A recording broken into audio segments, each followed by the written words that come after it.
Municipal. I represent the County Clerks Association as their lobbyist. Most of you have interacted with me during the last few legislative sessions. I did attend the meeting in Charleston, but at that point we as an association had not fully completed discussing things with one another about what particular comments we wanted to make. We're still in the process of trying to find out what would be best for us under most scenarios. The couple of things that we did want to point out, and we're going to be making the same presentation to the House Committee when it convenes on Tuesday, is to remind the legislature that we have something of an unusual situation in this redistricting year because we also have a special election coming up. And this special election is going to take up a lot of time, especially the county clerks and to some extent the county commissioners, from about 3 weeks out before the election, which would be in early to mid-September, and all the way through about a week to a week and a half after the election is over, when you factor in canvassing and any possible recounts. So there's going to be a time period from early September to early to mid-October that the clerk's going to be very busy on this special election, which is a situation I think that has not cropped up before during the redistricting year. We just want to make you aware that there will be these considerations that the clerks would like you to bear in mind.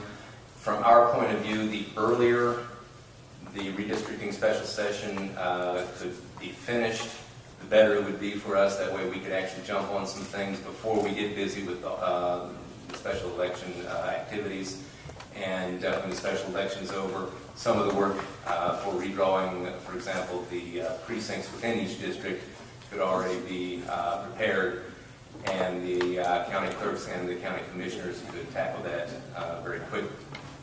We don't necessarily have a date that is in our mind that would be, the drop dead date that you really, and we wouldn't want to impose such a date on you. But we would urge you to try to see that the special session would be wrapped up in late August or by the Labor Day holiday perhaps, so that we could get started on it and then be sidetracked for a short while with the special election and get back to it in October. The second issue we wanted to bring up, and those of you who serve on the Judiciary Committee in the Senate will remember that last year during the regular session we had a bill out there that would have allowed us to create larger precincts than currently exist. Currently there are some ceilings on precincts. I think it's off the top of my head, I think I remember 1,500 for a rural district and 750 for an urban district. We had a piece of legislation that went through a subcommittee in the Judiciary Committee and then made it out of the Judiciary Committee, which would allow us to make larger precincts, especially in areas where you have 2 or 3 precincts that may be already using the same building for their polling location, or have polling locations that are within, I believe the compromise bill came out with a radius of 3 miles of one another. We could actually combine those into a larger precinct, and the new number, if I'm not mistaken, was around 3,000 registered voters in these larger precincts.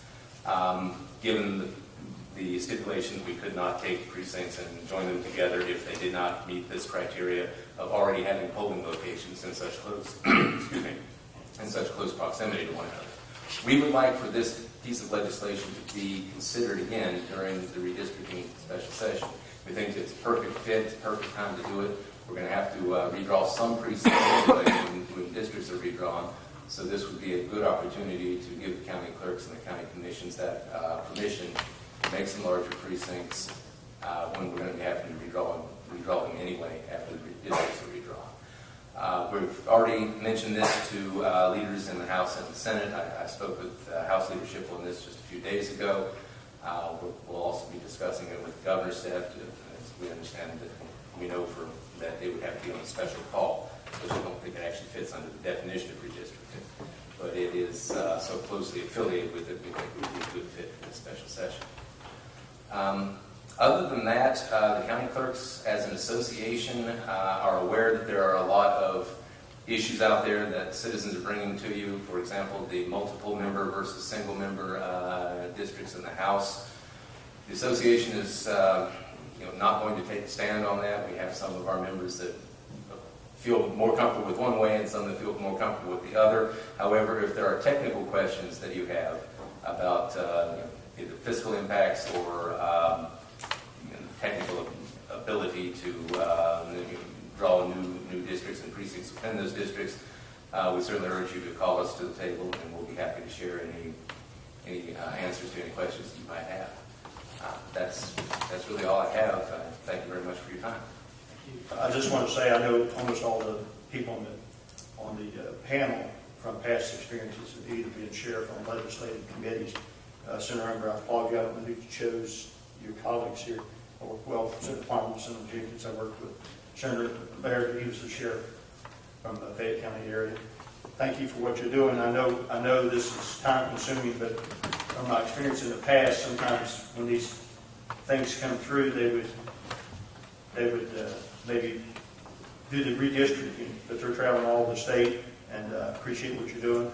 I have the utmost confidence in your staff, and I appreciate you coming down to our city. We welcome you here, and we look forward to hearing the rest of the meeting.